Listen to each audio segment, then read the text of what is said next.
네, 안녕하세요. 저는 변재영 정신건강의학과 의원을 운영하고 있는 변재영이라고 합니다. 오늘 말씀드릴 내용은 정신질환에 대한 올바른 이해입니다. 정신이 건강하다는 것은 어떤 상태를 말하는 것인가?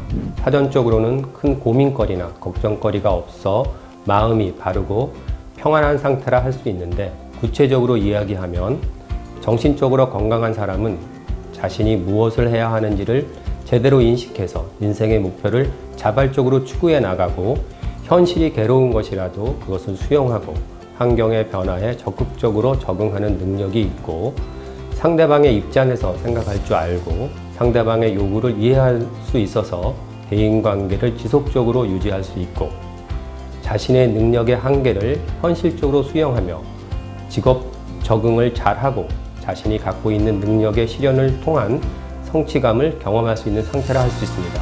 즉, 자신을 제대로 객관적으로 알고 적절한 인간관계를 유지해 갈 수 있으며, 스트레스에 적절한 반응과 내 환경에 적절하게 적응할 수 있는 상태, 너, 나, 그리고 우리 사회에 대한 현실감을 잘 유지하는 것이 정신이 건강한 상태라 할 수 있습니다.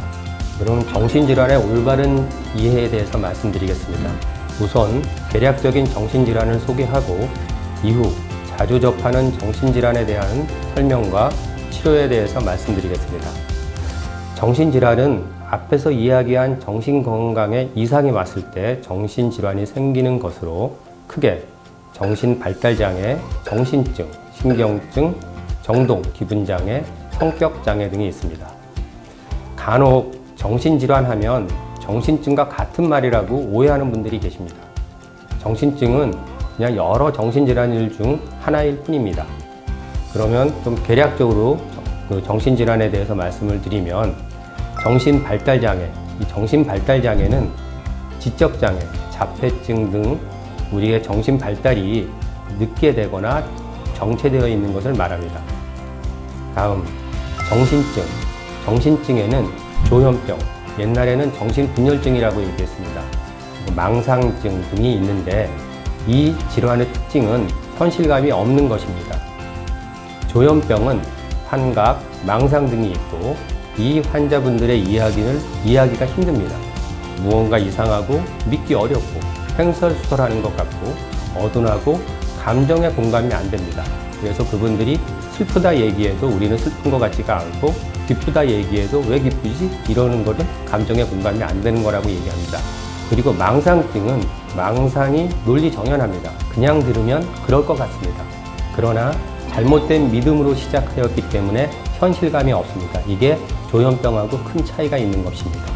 다음은 신경증에 대해서 말씀드리겠습니다. 신경증은 뇌신경에 문제가 있는 것이 아니라 내적인 심리적 갈등이 있거나 외부에서 오는 스트레스를 다루는 과정에서 무리가 생겨 심리적 긴장이나 증상이 일어나는 것을 말합니다.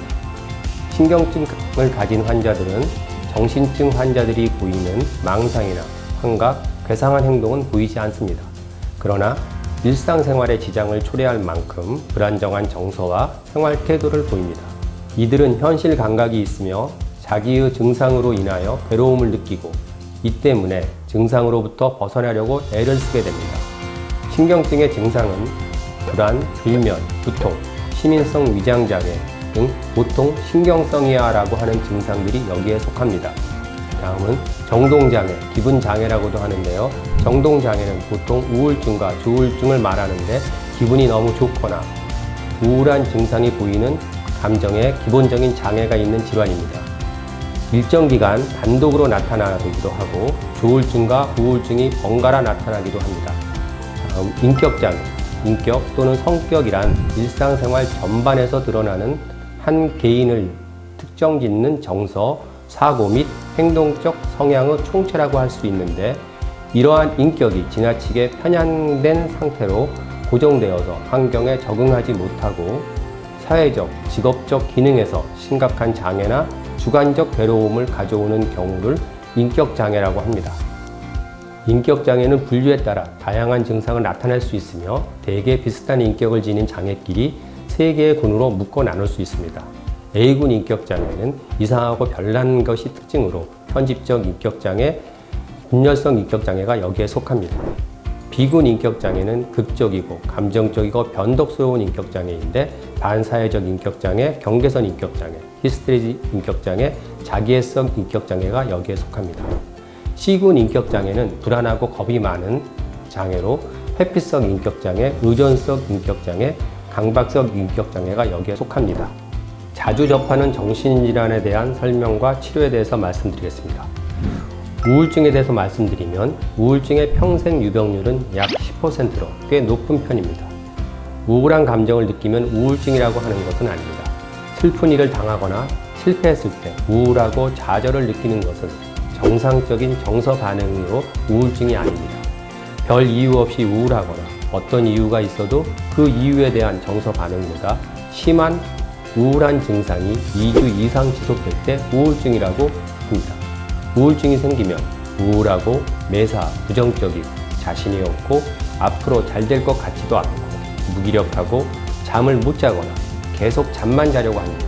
너무 힘들고 출구가 보이지 않는 느낌이 강해지면 삶을 포기하려는 생각이 들게 됩니다.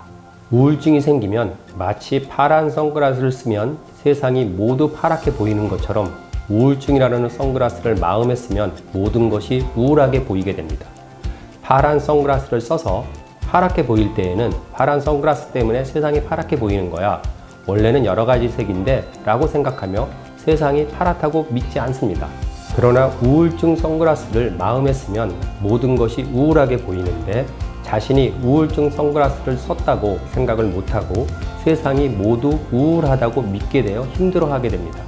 우울증 환자의 주위 사람들은 이러한 우울증을 이해 못하여 마음을 굳게 가져라, 좋은 것만 생각해라, 나쁜 것은 생각하지 마라 하며 위로하지만 이런 위로는 감기에 걸려 기침하는 사람에게 기침하는 것 참어 하는 것과 같은 것입니다. 이러한 이야기를 들으면 우울증 환자는 나만 못나서 이런 것도 못 이겨내나? 나는 한심하구나 생각하고 나를 이해해주는 사람은 없구나 하면서 소외감을 느낍니다. 그러므로 우울증 환자에게는 그런 생각이나 감정이 드니 많이 힘들겠구나 하는 공감을 표시하고 힘들어하는 이야기를 들어주는 것이 중요합니다. 우울증의 치료는 약물 치료가 중요합니다. 약물 치료 시 일반적으로 효능이 수일에서 수주에 걸쳐 나타나므로 최소 4주에서 6주 정도는 복용을 해보아야 약물의 효과를 확인할 수 있습니다. 어느 정도 효과가 나타나면 증상이 좋아져도 6개월에서 1년은 유지해야 재발의 빈도를 줄일 수 있습니다. 우울증은 우울증이라는 늪에 빠진 것이 아니고 우울증이라는 긴 터널에 들어가 있는 것입니다. 터널은 계속 가다 보면 출구가 보이고 빠져나올 수 있습니다. 그럼 불면증에 대해서 말씀드리겠습니다. 불면증이란 잘 수 있는 적절한 시간과 기회가 주어지는데도 불구하고 수면의 시작과 지속이 반복적으로 문제가 있어 그 결과 주관 기능의 장애를 유발하는 상태를 말합니다. 즉, 잠들기 어렵거나 잠을 유지 못하는 것을 말하는데 잠들기 어려운 것은 많은 경우 수면 습관을 고치면 좋아집니다. 우선 잠을 계속 못 자면 잘 때가 되면 오늘은 잘 잘 수 있을까? 또 못 자면 어떡하지? 하며 불안해합니다. 그러면서 자꾸 자려고 노력을 하게 됩니다. 잠이라는 것은 내 의지로 잘 수 없습니다. 자려고 하면 할수록 잠이 안 옵니다. 자려고 노력한다는 것은 바로 일을 하는 것입니다. 일을 하는데 잘 수 있겠습니까? 불면증을 고치려면 역설적으로 잠자는 것을 포기해야 합니다. 잠이 오면 자는 것이고 안 오면 안 자지 하는 마음을 가져야 합니다. 수면 위생 수칙에 대해서 말씀드리겠습니다.